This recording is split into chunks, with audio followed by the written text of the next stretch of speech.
Hello ಗೆಳೆಯರೇ, ಮದುವೆಯ ಬಯಕೆನಲ್ಲಿ ಇರ್ತಕ್ಕಂತಹ ಗಂಡು ಮಕ್ಕಳ ಲೈಫ್ನಲ್ಲಿ ಒಬ್ಬ ಒಳ್ಳೆಯ ರೀತಿಯಲ್ಲಿ ಬಂದಿರತಕ್ಕಂಥವ್ರು ನಮ್ಮ ಒಂದು ಚಾನಲ್ಲು. ಯಾಕಂದರೆ ಸ್ನೇಹಿತರೆ, ನಮ್ಮ ಚಾನಲಲ್ಲಿ ಸುಮಾರು ಜನ ಹುಡುಗಿಯರು ಮಾಹಿತಿಗಳನ್ನು ಕಳಿಸಿಕೊಟ್ಟು ಸರ್ ನನಗೆ ಇದೇ ರೀತಿಯ ಹುಡುಗ ಬೇಕು ಅಂತ ಹೇಳ್ತಾರೆ. ಅದರಲ್ಲಿ ನಮಗೆ ಇವತ್ತು ಐಶಾನಿ ಅಂತ ಒಬ್ಬ ಹುಡುಗಿ ಕಳಿಸಿದ್ದಾರೆ. ಸೊ ಒಂದು ಸ್ವಲ್ಪ ಈಕೆದು ಬ್ಯಾಕ್ಗ್ರೌಂಡ್ ಹೇಳ್ತೀನಿ ಅದಕ್ಕೂ ಮುನ್ನ.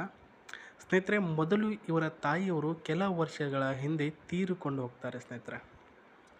ಸೊ ಯಾಕಂದರೆ ಇವರು ಕೆಲಸ ಮಾಡೋದು ಒಂದು ಅಡಿಕೆ ತೋಟದಲ್ಲಿ ಕೆಲಸ ಮಾಡೋದು. ಆ ಒಂದು ಸಂದರ್ಭದಲ್ಲಿ ಅಡಿಕೆ ಒಂದು ಇಳಿಸುವಂಥ ಸಂದರ್ಭದಲ್ಲಿ ರಭಸದಿಂದ ಬಿದ್ದಿರ್ತಕ್ಕಂಥ ಕಾಯಿಂದ ತಲೆಗೆ ಪೆಟ್ಟು ಬೀಳುತ್ತೆ. ಆ ಒಂದು ಭರದಲ್ಲಿಯೇ ಒಂದು ಸ್ವಲ್ಪ ತೀರಿಕೊಂಡಿರ್ತಕ್ಕಂಥ ಇವರ ತಾಯಿಯವರು ಪ್ರಸ್ತುತ ಇವಾಗ ಇಲ್ಲ. ತಂದೆಯವರು ಅಡಿಕೆ ಕೆಲಸ ಇರ್ತಾರೆ, ಅಣ್ಣನವರು ಒಬ್ಬ ತೋಟ ನೋಡ್ಕೊಳ್ತಾನೆ. ಸೊ ಮಲೆನಾಡಿನ ಪ್ರದೇಶದಲ್ಲಿ ವಾಸವಾಗಿರ್ತಕ್ಕಂಥ ಈ ಒಂದು ನೈಸರ್ಗಿಕ ಕುಟುಂಬದಲ್ಲಿ ಐಶಾನಿ ಅಂತ ಹುಡುಗಿಗೆ ಹುಡುಗ ಬೇಕಾಗಿದ್ದಾರೆ.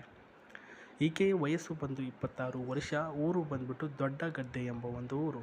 ಈ ಒಂದು ದೊಡ್ಡಗದ್ದೆ ಬರೋದು ಉತ್ತರ ಕನ್ನಡ ಜಿಲ್ಲೆ ಶಿರಸಿ ತಾಲೂಕಿನಲ್ಲಿ ಬರುತ್ತೆ. ಈಕೆ ಎತ್ತರ 5.4 ಅಡಿ ಎತ್ತರ. ಬಣ್ಣ ಬಂದ್ಬಿಟ್ಟು ಕಂದು ಬಣ್ಣ. ಮೀನರಾಶಿ ನಕ್ಷತ್ರ, ರೇವತಿ ನಕ್ಷತ್ರ. ಮತ್ತು ಸದ್ಯಕ್ಕೆ ಇವಾಗ ಇವರ ಅಣ್ಣನವರ ಜೊತೆ ಮತ್ತು ತಂದೆಯವರ ಜೊತೆ ಹೆಲ್ಪರ್ ಆಗಿ ಕೆಲಸ ಮಾಡ್ತಾ ಇದ್ದಾರೆ ಈಕೆ. ಸೊ ಐಶಾನಿ ಅವರು ತಾಯಿ ಇಲ್ಲದಂತಹ ಮಗಳಾಗಿರೋ ಕಾರಣ ಒಬ್ಬ ಒಳ್ಳೆಯ ತಾಯಿಯ ಪ್ರೀತಿ ಕೊಡ್ತಕ್ಕಂತಹ ಮುದ್ದಾಗಿರ್ತಕ್ಕಂಥ ಹುಡುಗ ಬೇಕು. ಸೊ ನೀವು ನಿಮ್ಮ ತಾಯಿಯವರು ಎಲ್ಲರೂ ಕೂಡ ಈಕೆ ಜೊತೆ ಒಳ್ಳೆಯ ರೀತಿಯಲ್ಲಿ ಇರ್ತೀನಿ, ನೋಡ್ಕೊಳ್ತೀನಿ ಅಂದರೆ ಈಕೆ ಮದುವೆ ಆಗೋದಕ್ಕೆ ತಯಾರಿ ಇದ್ದಿದ್ದಾರೆ. ಮತ್ತು ಒಳ್ಳೆಯ ಹುಡುಗ ಆಗಿದ್ದು ನಿಮ್ಮ ಮನೆಯಲ್ಲಿ ಗಂಡು ಮಕ್ಕಳು ಅಥವಾ ಹೆಣ್ಣು ಮಕ್ಕಳು ಎಷ್ಟಾದರೂ ಇರಲಿ, ಬಟ್ ಅವರಿಂದ ನನಗೆ ತೊಂದರೆ ಆಗಬಾರ್ದು. ಸೊ ತಾಯಿ ಇಲ್ಲದಂಥ ಮಗಳು ತಬ್ಲಿ ಆಗಿಬಿಟ್ಟಿದ್ದಾಳೆ, ನಮ್ಮ ಮನೆಗೆ ಬರೋಕ್ಕೆ ಹೋಗ್ಬೇಡ, ಈ ರೀತಿ ಮುಂಬರುವ ದಿನಗಳಲ್ಲಿ ಮಾತಾಡಬಾರ್ದು ಅಂತ ಹೇಳಿದ್ದಾರೆ. ಸೋಷಿಯಲ್ ಮತ್ತು ರೊಮ್ಯಾಂಟಿಕ್ ಹುಡುಗ ಇರಬೇಕು. ಅಫ್ಕೋರ್ಸ್ ಈಕೆ ಒಂದು ರೊಮ್ಯಾಂಟಿಕ್ಗಳನ್ನು ಇಷ್ಟಪಡುವಂಥ ಒಬ್ಬ ಹುಡುಗಿ ಆಗಿದ್ದಾರೆ. ಸ್ವಲ್ಪ ಕಾಳಜಿ, ಸ್ವಲ್ಪ 1 ವರ್ಷದ ಒಳಗಡೆ ಮಗು ಕೊಡುವಷ್ಟು ಕೆಪಾಸಿಟಿ ನಿಮಗೆ ಇರಬೇಕು. ಯಾಕಂದರೆ ಕಾಮ ಜಾಸ್ತಿ ಈಕೆಗೆ, ಹೇಳಲ್ಲ ಸ್ನೇಹಿತರೆ, ಓಪನ್ ಆಗಿ ಹೇಳಿದ್ದಾರೆ. ಆರೋಗ್ಯದ ಸ್ವಲ್ಪ ಜಾಸ್ತಿ ಗಮನ ಕೊಡಿ ಮತ್ತು ಒಳ್ಳೆಯ ಡಿಸಿಪ್ಲಿನ್ ಲೈಫ್ನಲ್ಲಿ ಇರಿ. ಅಕ್ಕಪಕ್ಕದವರ ಜೊತೆ ಫ್ರೆಂಡ್ಲಿಯಾಗಿರಿ. ನಾವಿಬ್ಬರು ಕೂಡ ಮಿಕ್ಸ್ ಆಗಿ ಸುತ್ತಾಡೋಣ, ಓಡಾಡೋಣ ಅಂತ ಹೇಳಿದ್ದಾರೆ. ಸಣ್ಣ ಸಣ್ಣ ಮಾತುಗಳಲ್ಲಿ ಒಳ್ಳೆಯ ರೊಮ್ಯಾಂಟಿಕ್ ಫೀಲ್ ಕೊಡೋನಾಗಿರ್ಬೇಕಂತೆ. ನಿಮ್ಮ ವಯಸ್ಸು 29ರ ಒಳಗಡೆ ಇರಬೇಕು. ಆ್ಯಂಡ್ ನೀವು ನನ್ನ ಜೊತೆ ಹೆಂಗಿರ್ತೀರೋ ನನ್ನ ಫ್ರೆಂಡ್ಸ್ ಜೊತೆಗಳು ಹಂಗೆ ಇರಬೇಕು ಅಂತ ಹೇಳಿದ್ದಾರೆ. ಅದು ಪ್ರೈವೇಟ್ ವಿಚಾರ, ನೀವು ಮಾತಾಡ್ಕೊಳ್ಳಿ ಆಮೇಲೆ. ಜೊತೆಗೆ ನನ್ನ ಹೆಂಡತಿಯ ಜೊತೆಗೆ ಜಾಸ್ತಿ ಸಮಯನ ಕಲಿಬೇಕು. ನೀವು ವರ್ಕು ಅಂತ ಹೋಗೋ ಹಾಗಿಲ್ಲ. ಮತ್ತು ಇಂಪಾರ್ಟೆಂಟ್ ಕೊಡಬೇಕು ನನಗೆ, ಅಂದರೆ ನನಗೆ ನನ್ನ ಹೆಂಡತಿನೇ ಇಂಪಾರ್ಟೆಂಟ್ ಅನ್ನೋ ರೀತಿಯಲ್ಲಿ ಟೈಮ್ ಕೊಡಬೇಕು ಅಂತ ಹೇಳಿದ್ದಾರೆ ಸ್ನೇಹಿತರೆ. ಜೊತೆಗೆ ನಿಮ್ಮ ಒಂದು ಗಮನ ಯಾವತ್ತೂ ನಿಮ್ಮ ಕುಟುಂಬ, ನಿಮ್ಮ ಹೆಂಡತಿಯ ಮೇಲೆ ಹೊರತು ಹೊರಗಿನ ಜನರ ಪ್ರಪಂಚದ ಮೇಲ್ಗಡೆ ಇರಬಾರ್ದು. ಸೊ ನನ್ನ ಹೆಚ್ಚಿನ ಮಾಹಿತಿ ಜೊತೆಗೆ ನನ್ನ ಆಸ್ತಿ ವಿವರಗಳು ಬೇಕಾಗಿದ್ದರೆ ವಿಡಿಯೋದ ಕೆಳಗಡೆ ಕಾಣಿಸ್ತಕ್ಕಂಥ ಡಿಸ್ಕ್ರಿಪ್ಷನ್ ಇರ್ತಕ್ಕಂತಹ ಜಿಮೇಲ್ ಐಡಿಗೆ ಮೆಸೇಜ್ ಕಳಿಸಿ, ನನ್ನ ಪ್ರತಿಯೊಂದು ಮಾಹಿತಿನ ತಿಳಿಸ್ಕೊಡ್ತೇನೆ. ಸೊ ಈಕೆ ಹತ್ರ ಇರ್ತಕ್ಕಂಥ ಆಸ್ತಿ ವಿವರಣೆ ನೋಡೋಣ. ತಂದೆಯವರು ಒಬ್ಬ ಅಡಿಕೆ ತೋಟದ ಮಾಲೀಕ ಅಂತಂದರೆ ನೀವೇ ಲೆಕ್ಕ ಹಾಕಿ ಎಷ್ಟೊಂದು ಕೋಟ್ಯಾಧೀಶ್ವರ ಇರ್ಬೋದು. ಹಂಗಂತಂದ್ಬಿಟ್ಟು ಅನ್ನೆಸೆಸರಿ ದುಡ್ಡನ್ನು ವೇಸ್ಟ್ ಮಾಡೋರಾರೆಲ್ಲ. ವರ್ಷಕ್ಕೆ ಏನಿಲ್ಲ ಅಂತಂದ್ರೆ 10 ಲಕ್ಷ ಅಥವಾ 15 ಲಕ್ಷ ರೂಪಾಯಿ ಲಾಭ ಬರುತ್ತೆ. ಅದರಲ್ಲಿ ವ್ಯವಸಾಯಕ್ಕೆ ಅದು ಇದು ಅಂತ ತೆಗೆದ್ರೆ ಏನಿಲ್ಲ ಅಂದರೆ 5 ಲಕ್ಷ ರೂಪಾಯಿ ಉಳಿಯುತ್ತೆ. ಅದೆಲ್ಲನೂ ಕೂಡ ಪ್ರಸ್ತುತ ಸೇವ್ ಮಾಡಿಕೊಂಡು ಇಟ್ಕೊಂಡಿದ್ದಾರೆ ಈಕೆ. ಸೊ ಇದೊಂದು ಕಾರು ಬಂದು ಟೊಯೋಟಾ ಹ್ಯಾರಿಸ್ ಕಾರು, ಸ್ವಂತದಾಗಿರ್ತಕ್ಕಂಥ ಕಾರು.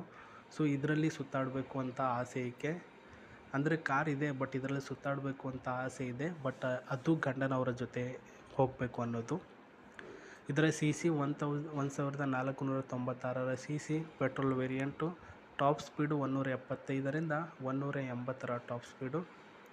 ಮೈಲೇಜಿಂಗ್ ವಿಚಾರಕ್ಕೆ ಬಂದರೆ 17ರಿಂದ 18 ಮೈಲೇಜಿಂಗ್ ಕೊಡುತ್ತೆ. ಸೀಟು 5 ಸೀಟ್ಗಳಿದೆ. ಸ್ಮೂತಾಗಿ ರೆಡ್ ಕಲರಲ್ಲಿ ಕಾಣಿಸುತ್ತಲ್ಲ ಟೊಯೋಟೋ ಕಾರು, ಸಖತ್ತಾಗಿದೆ. ಇನ್ನೊಂದು ಇಂಪಾರ್ಟೆಂಟು, ಈಕೆಗೆ ಆಸ್ತಿ ಬರುತ್ತೆ. ಇವರ ತಾಯಿ ಹೆಸರಿಗೆ ಏನಿದೆ ಪ್ರತಿಯೊಂದು ಆಸ್ತಿ ಬರುತ್ತೆ ಮತ್ತು ಕೆಲವೊಂದಿಷ್ಟು ಗದ್ದೆ ಸಹ ಬರುತ್ತೆ ಅಂತ ಹೇಳಿದ್ದಾರೆ. ಅದು ಎಷ್ಟರ ಮಟ್ಟಿಗೆ ಕೇಳಬೇಕು, ಎಷ್ಟರ ಮಟ್ಟಿಗೆ ಕೊಡ್ತಾರೋ ಅದು ನನಗೆ ಗೊತ್ತಿಲ್ಲ, ಬಟ್ ಕ್ಲಾರಿಟಿ ಇಲ್ಲ. ನೀವು ಇವ್ರಿಗೆ ಇಷ್ಟ ಆಗಿದ್ದರೆ ವರದಕ್ಷಿಣೆ ಅನ್ನೋದು ಕಂಪಲ್ಸರಿ ಸಿಗುತ್ತೆ ಮತ್ತು ಅವರ ಆಸ್ತಿಯಲ್ಲಿ ಸ್ವಲ್ಪ ಲಾಭ ಸಿಗುತ್ತೆ, ಅಂದರೆ ಭಾಗ. ಸೊ ಭಾಗ ಸಿಕ್ಕಾಗ ನಿಮಗೆ ಏನು ಅಂದ್ಕೊಂಡಿದ್ದೀರಾ, ಏನೆಲ್ಲ ತಿಳಿಸ್ಬೇಕು ಅಂತ ಇದ್ದೀರಾ ಅವ್ರ ಜೊತೆ, ಅದೆಲ್ಲನೂ ಕೂಡ ಮಾಡ್ಬೋದು ಮತ್ತು ಹ್ಯಾಪಿ ಲೈಫ್ನ ಲೀಡ್ ಮಾಡ್ಬೋದು. ಹ್ಯಾಪಿ ಲೈಫ್ನ ಲೀಡ್ ಮಾಡಬೇಕು ಅಂತಂದರೆ ಆಕೆ ಹೇಳಿರೋದೇನೆಂದರೆ, ನನ್ನ ತಾಯಿಯವರು ಯಾವ ರೀತಿಯಲ್ಲಿ ನನಗೆ ಕಾಳಜಿಯಿಂದ ನೋಡ್ಕೊಳ್ತಾ ಇದ್ದರು, ಅದೇ ರೀತಿ ನೀವು ಸಹ ನನಗೆ ನೋಡಿಕೊಂಡು ಆಕೆಯನ್ನು ನೆನಪೇ ಬರಬಾರ್ದು ನನಗೆ ಆ ರೀತಿ ಕಾಳಜಿ, ಪ್ರೀತಿ, ನಂಬಿಕೆ, ವಿಶ್ವಾಸದಿಂದ ನನ್ನ ಜೊತೆ ಇರಿ ಸಂಬಂಧದಲ್ಲಿ ಅಂತ ಹೇಳಿದ್ದಾರೆ. ಮಾಹಿತಿಗಳಿಗೆ ಸಂಬಂಧಿಸಿದಂತೆ ನೀವು ಎಲ್ಲ ರೀತಿಯಲ್ಲೂ ಕೂಡ ಆಕೆ ಜೊತೆ ಸಂಬಂಧನ ಬೆಳೆಸಬೇಕು ಅಂತ ಇದ್ದರೆ ಬಯೋಡಾಟಾಗಳನ್ನು ಜಿಮೇಲ್ ಐ ಡಿಗೆ ಕಳಿಸೋದನ್ನು ಮಾತ್ರ ಮರೆಯೋಕ್ಕೆ ಹೋಗಬೇಡಿ ಸ್ನೇಹಿತರೆ. ಇದು ಪ್ರೊಫೈಲ್ನ ಮಾಹಿತಿ. ಈ ಒಂದು ಪ್ರೊಫೈಲ್ಗೆ ಸಂಬಂಧಿಸಿದಂತೆ ನಿಮ್ಮ ಬಯೋಡಾಟಾಗಳನ್ನು ಡಿಸ್ಕ್ರಿಪ್ಷನಲ್ಲಿರ್ತಕ್ಕಂಥ ಜಿಮೇಲ್ ಐ ಡಿಗೆ ಕಳಿಸಿ. ಗಾಡಿಯಲ್ಲಿರ್ತಕ್ಕಂಥ ಇಂಟೀರಿಯರ್ಗಳ ಡಿಸೈನು, ಸ್ಟೀರಿಂಗ್, ಗೇರ್ ಸಿಸ್ಟಮ್ ಮತ್ತು ಇಲ್ಲಿ ನೋಡ್ತಿದ್ದೀರಾ ಸೀಟು ಸಿಸ್ಟಮ್ ಎಲ್ಲನೂ ಕೂಡ ಚೆನ್ನಾಗಿದೆ ಸ್ನೇಹಿತರೆ.